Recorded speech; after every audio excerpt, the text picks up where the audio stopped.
মাইলে ফিডের ইসাম আছে কিন গুরু গুরু ইসাম আছে কিন বাঁচতে বাঁচতে আর আত দরদ করার ফুরা মনে হতে ঘর বাড়ি সারিয়ে না যায় অসুখের মধ্যে বুদ্ধে ইসাম মাছ রান্ধন ফরেন না দুঃখের হতা কি হইতাম মনে রে গলা টলত ভাঙি গিয়ে আর দুঃখের হতা আর কি হইতাম আজ জামাইয়ে হদ্দে যাইয়ে না একখানে ইসা মাছ রান্ধ কই নি আর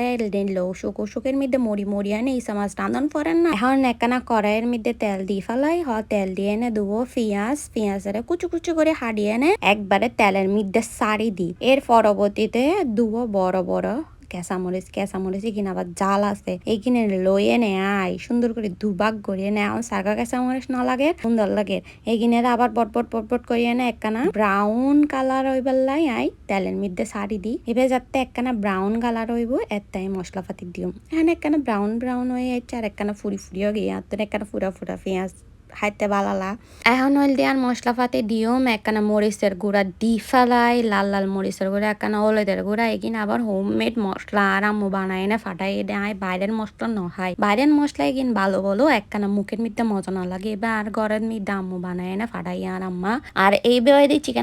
চিকেন মশলা শুধু চিকেনের তো যে তরহারিত ফাড়ি তরহারিত দি ফেলা একবারে এন দিলে মজা দে চিকেন মশলা তো স্বাদ আছে যে এবার তরহারি ফাড়িবেন এবার দিবেন বাস দিয়ে আলু ভর্তা ব্যাগ কিনো তারপর একখানা লবণ দিয়ে ফেলে লবণ দিয়ে নেয় একখানা সারা পানি দিয়ে নেয় কিনে দেয়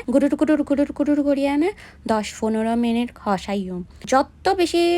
পেঁয়াজ আর কেঁচামরিচ মশলাপাতি হসাইবেন তত বেশি হানা মজা হইব তরহারি মজা হইব দেখতে লাগবে না কট করিয়ে নেয় এখানে হসাই ফেলার হসাইতে যাতে একবারে পুরা হসান্য হয়ে যাবে তুদ দি তেল বাসি উড়িব তুদ দি তেল বাসি উড়বে এতে মনে করিবেন দে অনেক মশলাপাতি এগিন রেডি এত একখানা সারা সিক্রেট আর মশলা আছে ইবে দি ফেলাই ইবে দিলে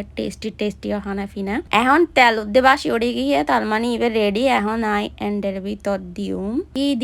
আর দুবো জিনিস দিউম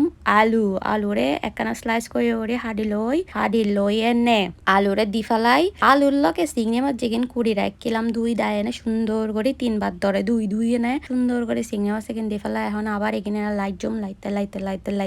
লাইতে আবার হসাইম 2-3 মিনিট হসাইনার পরে যে এত চিংড়ি মাছগুন যাতে একখানা লাল হয়ে যাবো এত আবার একখানা পানি দিয়ে না ডাকি দিও গুঁড়ো এসে মাছ খাইতে পারি মজা আলু দিয়ে না বাজি করিলে এন মজা ওদের কিন্তু আর আম্মুর ডিক্কায় রাঁধিত ন পারি ট্রাই করছিলাম কিন্তু আর আম্মুর মতো নো এন মজাই একখানা দেখতে লাগম কি সুন্দর করে পট পড়ি যায় আগের তো কিশোরী রাঁধে রাখছিলাম আর এখন চিংড়ি ভাজা ওরে মজা কি হইতাম বাই টাটা।